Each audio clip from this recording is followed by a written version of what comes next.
The program you're about to see is produced in partnership with the financial support of people like you.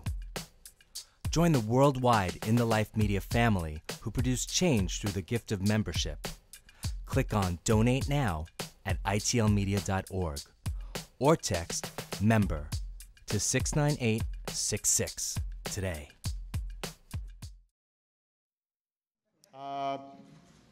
The fact that we've got activists here is important because it's a reminder that change never comes, or at least never begins, in Washington. I was invited to the White House to be part of the Pride reception, and just days earlier I had shared a panel with Martin Gill. I have a picture of his children that was taken at the White House. When I got the invitation, I said, I'm going to do everything I can to put that picture in the president's hands. Can I give you this? These two young boys came to the White House for the Easter egg roll. Florida's adoption law may take them away from the only parents they've known. I really appreciate you.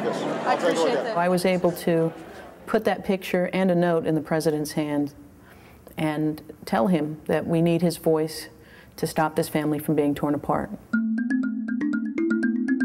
Florida stands alone as the only state that requires that you take a heterosexuality oath in order to be able to adopt.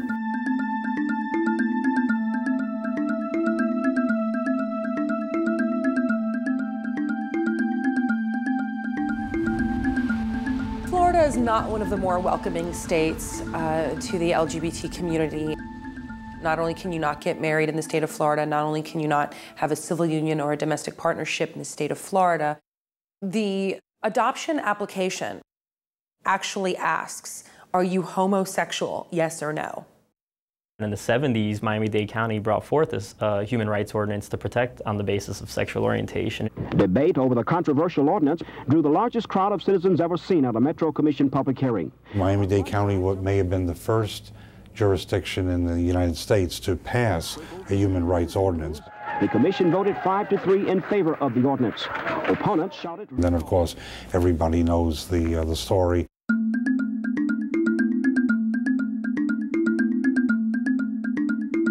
The war goes on to save our children because the seed of sexual sickness that germinated in Dade County has already been transplanted. Anita Bryant swept through Miami-Dade County and managed to get our local human rights ordinance repealed. And then she took our act up to Tallahassee and got a ban on gay and lesbian individuals from adopting, with no evidence, barely any debate, and sadly, that ban remains in place still today.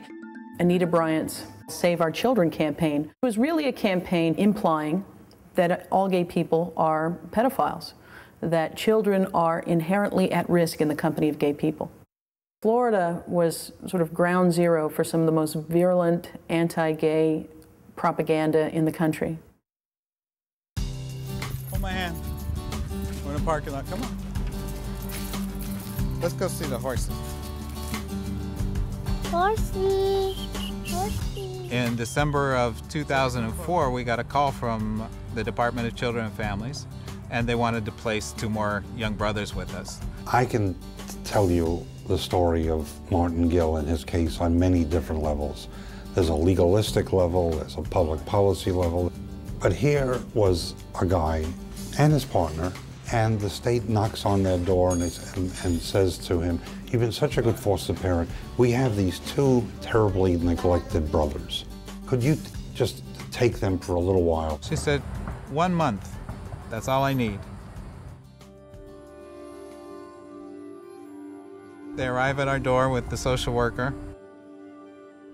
I immediately saw that it was going to be more work than perhaps we had thought, because as the older one walked in, he was 4 years old, and his head was completely covered with ringworm to the point that his hair was no longer growing on top. Next thing, she hands me the baby, and she said, he has a fever, and he has a really bad ear infection, but don't worry, he's got medication in the bag.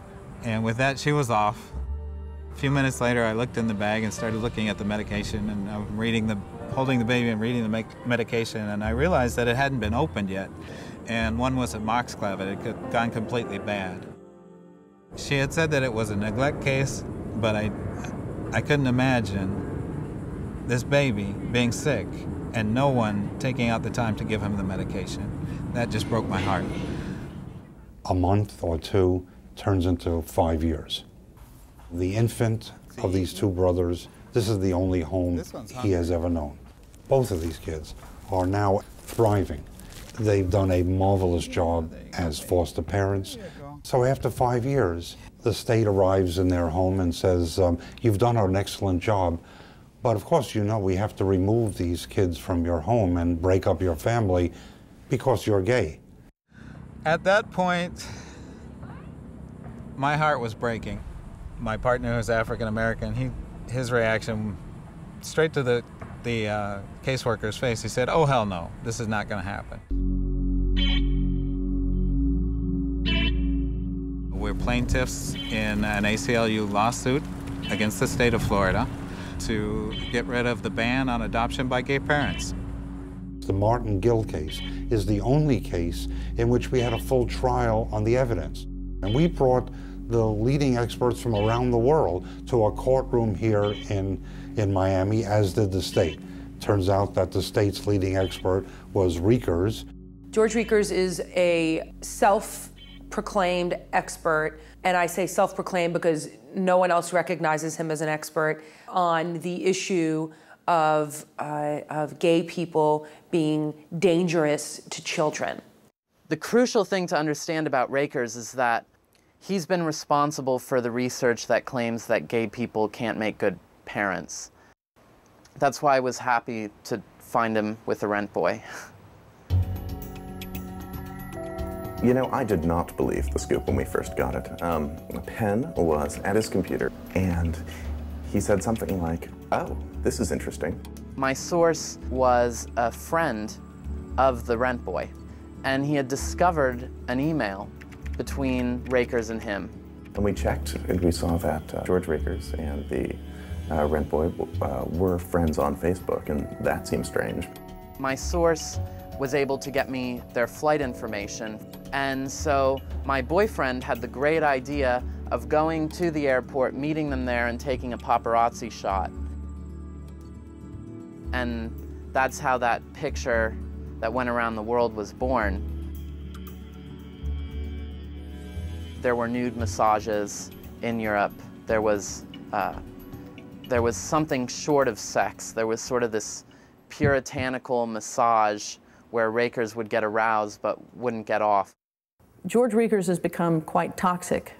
The good news is that people are taking a closer look at these junk scientists that get brought in to try and prop up these long discredited homophobic ideas. What's also striking is that he testified in Arkansas in 2004. His testimony's thrown out.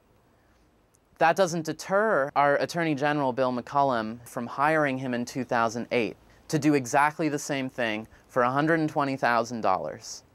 A bunch of taxpayer money was wasted on it, and it kind of revealed that our political class here in Florida is homophobic and tied in with this pseudo-academic world where gay people are considered deviants.